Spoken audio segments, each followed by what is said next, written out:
Hello, everybody. Welcome back to my channel, Gracefully Brave, where we are talking about all the things and we're talking about a huge God through, in and through all the things. We're talking about a life laced with grace and how amazing and necessary it is. Today is very personal for me. Yeah, you're getting all of my raw and uncut. I'm getting braids today, y'all, and I can't wait. It's necessary. Um, so this is me, and I'm so excited to share.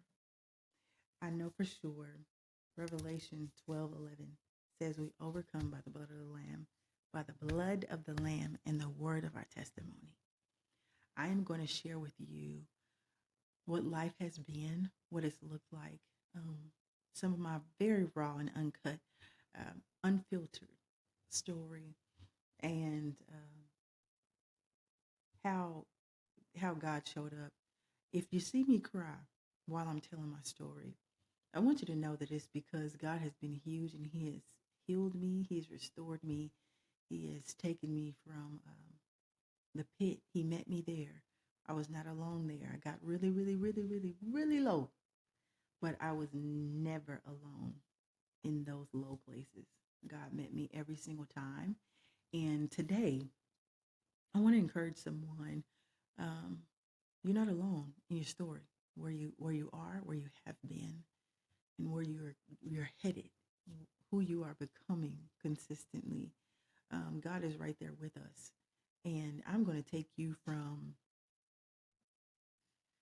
oof, 5, 6, around that age. I'm going to take you from childhood on up until now. But today is just part one.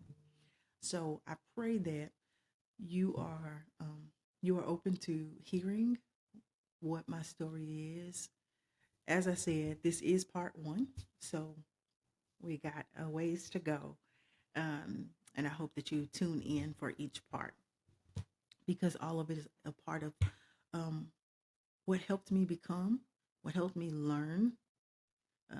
We've all learned some very hard lessons, but um, those lessons, how you respond to the lessons in your life, is so important.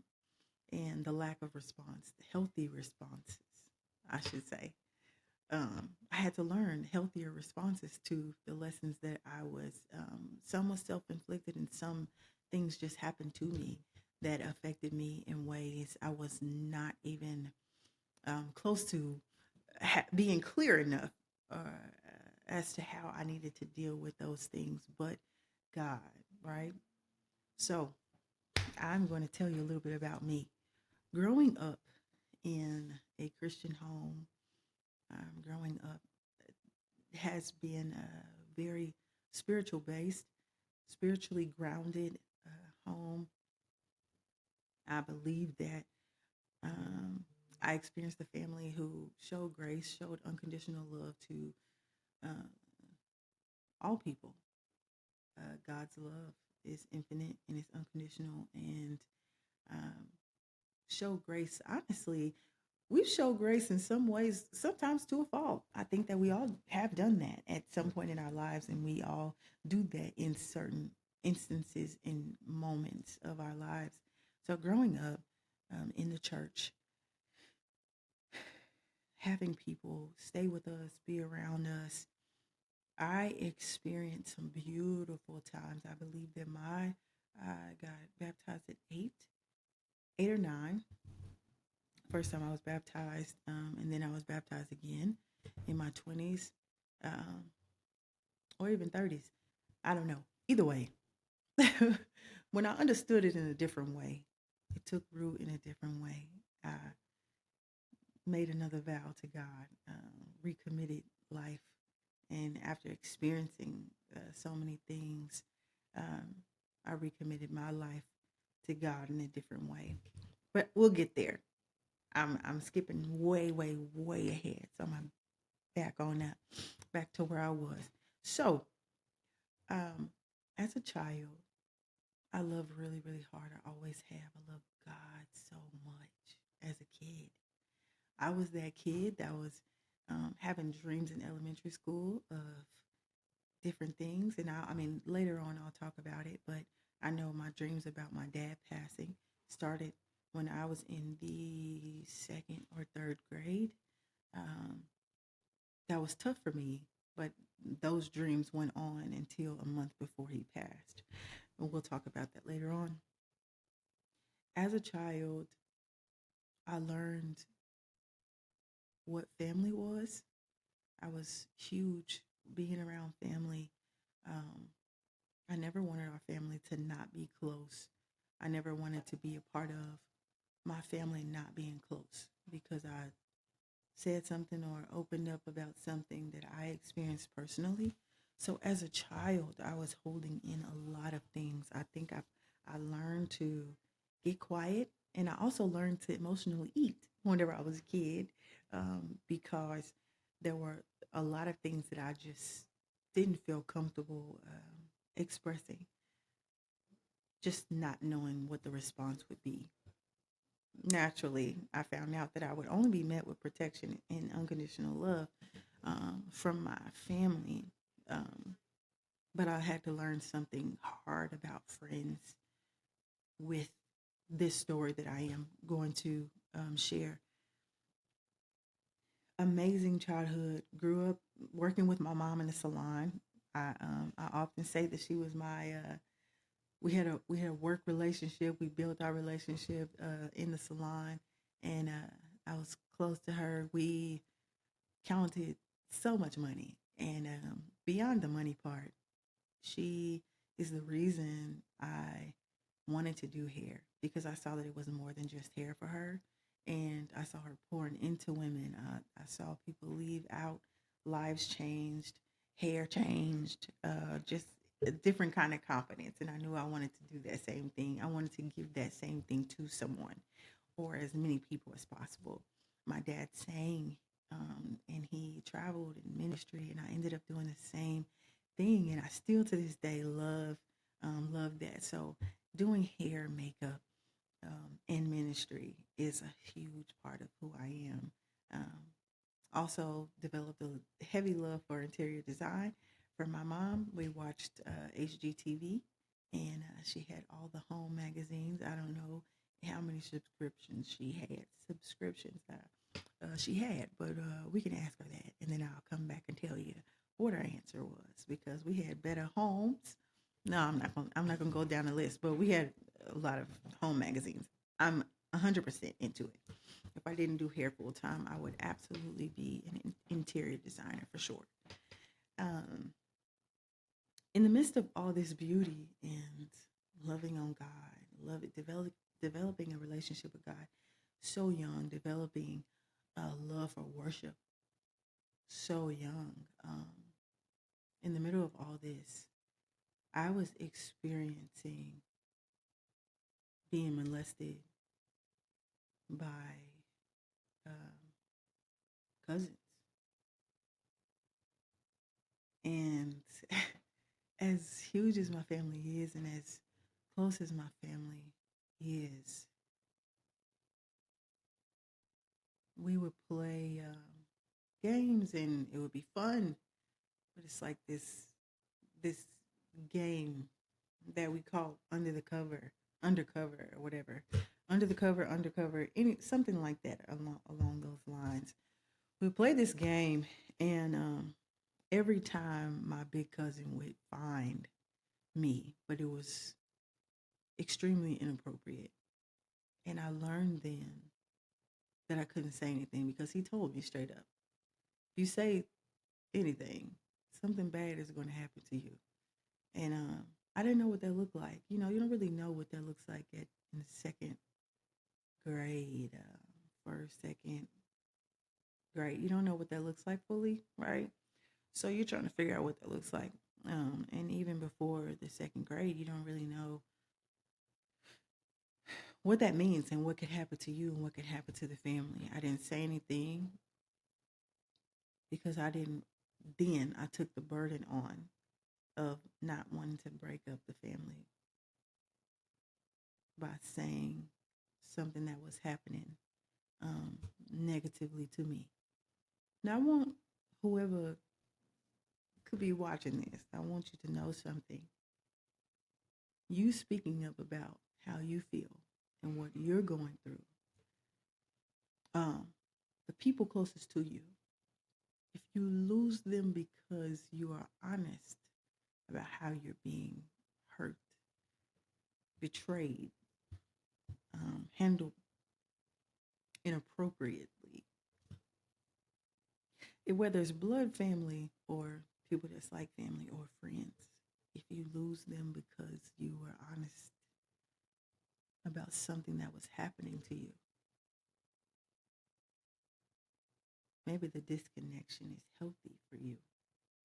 Maybe it's healthy for you to be disconnected from these people that probably don't mean you well either. Okay. Um, and it's okay to realize that and cry and feel the feelings and emotions that you may feel. But definitely, you deserve to be honored, loved, valued, protected, respected, honored, loved, protected, respected. I'll repeat it as many times as I can at this big age of 39 because it's just true about you.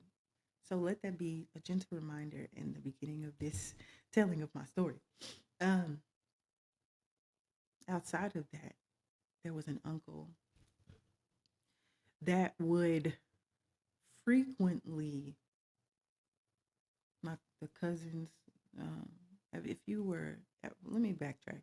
If you've ever been a young girl, you had older cousins that used the fact that they were older than you to kind of intimidate you, make you feel weak, um, kind of prey on your innocence, if you will. If you've ever experienced that as a little girl, it is there's a feeling that I've been trying to, like, for years, find language for. And it is almost like a paralyzing feeling.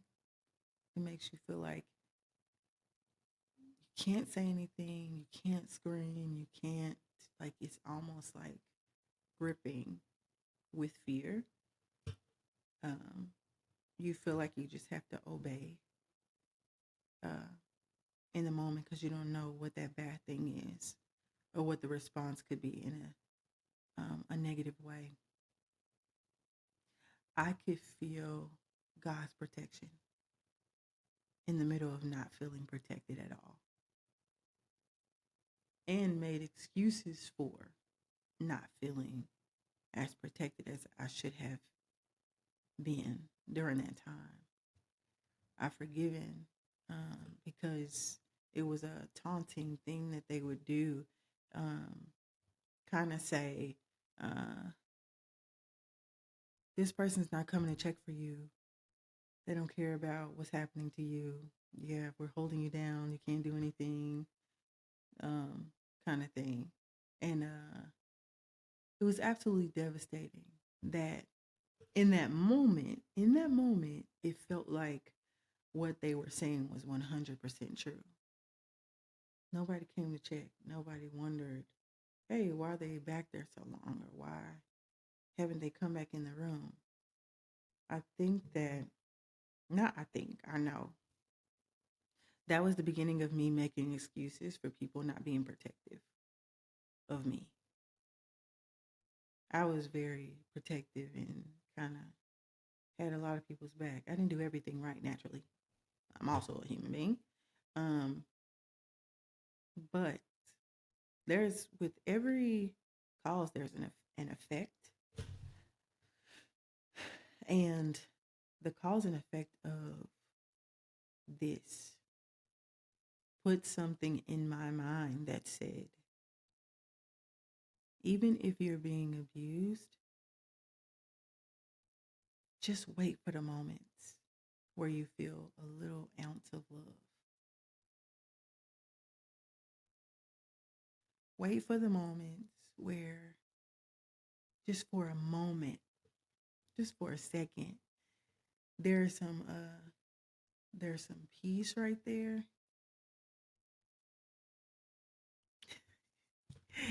Honestly, um, I believe that it's making me emotional right now because I'm thinking about that little girl version of me. And I really wanted to speak up, but I felt like I lost my voice then. Um, because if I would have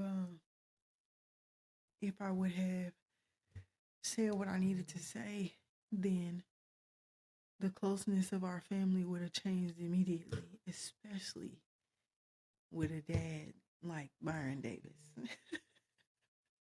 If I would have told my dad what was happening to me, if I would have told him, hey, my uncle is, you know, he lifts weights, he's strong, whatever. He's saying, hey, if you want to be strong like me, you got to lift up your shirt. You got to do this. You got to do that. And in my mind, I'm like, I do want to be strong. I do want to be healthy. And I realized later, hey, what he's doing with you is absolutely inappropriate. But I made excuses so that it would be easier for me to move from. I believe that it's making me even more emotional because I'm realizing that in those moments, I'm gonna talk about the suicide attempts, but in those moments of when people have asked me, "Hey, why do you move in and out of Tulsa so much? Why do you go this place? Why do you go there?" And I felt like I needed to have a response and an explanation for everyone who just simply wouldn't have understood um, any of the explanations that I had to give because I was trying to cover family and um, cover and protect so many people who weren't covering and protecting me. So forgiveness for sure had to happen. But at the same time, um, God kept me from every single suicide attempt. And the fact that I'm standing right here, I'm well sitting. I'm sitting right here and I'm actually able to have this conversation, have this dialogue. Not necessarily dialogue because I'm talking, but able to express this. Um, my heart is filled with gratitude because God kept me. He kept me through all of that. And I didn't, even that young, I was like, I'm not going to make it through this. I'm definitely not going to be able to be at all these family get togethers and smile and be okay. So when I got old enough after my dad passed, I got out of Tulsa as quick as I could because it felt like almost every area in Tulsa we've lived and in these areas, I allowed a lot to happen and a lot of things happened that I just wouldn't wish on anyone. I mean, people say, I wouldn't wish this on my worst enemy. I would like to think I don't have any enemies, but there are people that don't like me, so God bless them. But I still wouldn't wish it on them either. Um, Processing those things as a child alone was absolutely tough. Now, I know that um, this particular um, episode. I knew it wasn't going to be extremely long, but I want to encourage someone who has been suffering through uh, private battles that you felt like or you feel like you can't. Um, you may feel like you can't make it through.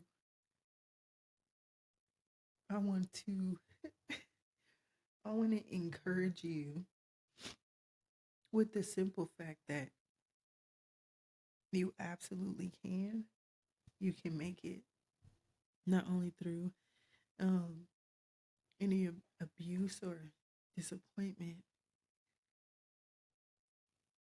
um, anything that you're facing, and you may be facing that privately, silently. If you felt like you lost your voice, um, I want you to know that there's a day that's coming that you'll actually not only will you get your voice back, but you'll get your confidence back. You'll find you will remember who you are. And if you lean into God more than anything else, more than anybody's opinion, um, more than anybody's judgments, if you lean into God um, more than all of the noise, He will remind you of what He said about you before you got here. He will remind you of your purpose. He will remind you of your call. And people may try to make you feel like you're not worthy. Truth is, that's going to hurt like hell, like actual hell. That's going to really hurt. And it's going to be some people that you still love, like you still care about, right? Family, friends, old friends. It's going to be people that might make some pretty heavy judgments. But if you keep your purpose in the front of your mind, allow yourself to feel what you feel so that you can actually heal from the things, from all of the things, um, you'll see yourself again. And you'll see God uh, in you and through you as well. He wants to use you for His glory. And a lot of people don't realize that, man, you're about to play a part in me questioning my entire existence. You don't realize it. But I'll end with this, honestly. Uh, yes, be encouraged in those ways for sure. I want to let you know that in some of the moments, I didn't understand why my circle got so small. But I was also finding out why God was protecting me from the people that felt they needed to be protected from me. Um, I was reminded of what Jesus said, and at the cross, He said, "Forgive them, for they know not what they do." And I can't tell you how many times I had to say that because I needed God to help me forgive them because they really didn't know the damage that they were doing.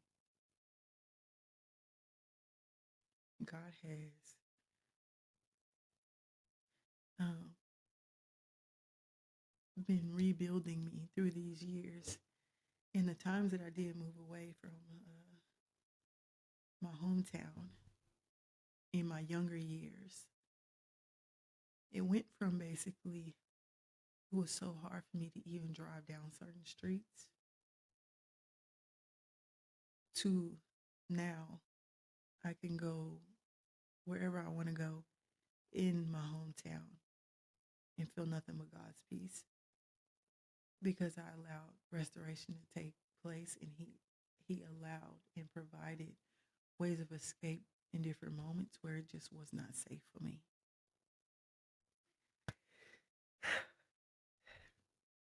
I hope that's a good start.